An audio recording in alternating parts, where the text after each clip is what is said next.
एक नया न्यूज लेके आ गया हूँ बीजेपी के पक्ष में। देखिए माधरचोद नेता को, ये दीदी के साथ कितना गलत काम करने के बावजूद भी धमकी दे रहा है। बोल रहा है मेरा रूम खाली कर।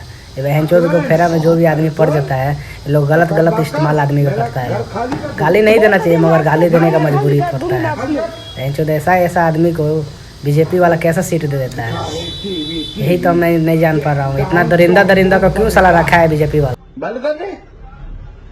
हमने गलत बोला का? नहीं, बहुत अच्छी बात बोले आप। क्या बोले? बहुत अच्छी बात बोले। अरे बोले ना बोले। दादा से आपको नहीं पता कैसे बात करना चाहिए। बात करवा लेना, खाली कर। मैं अभी एसपी ऑफिस जाऊंगी साहब के पास। एसपी नहीं, सुन ले, चाहे जहाँ चली जा। मैं जाऊंगी अभी एसपी साहब के पास। हमने तेरे साथ बलात्कार किया है। हाँ किए हो। कहाँ हाँ किए हो। किए हो? हाँ किए हैं। ऐसा कर, हम जेल चले जाएंगे। तुम बोलना बलात्कार किया है। किया है, बोल दूंगी तो आप।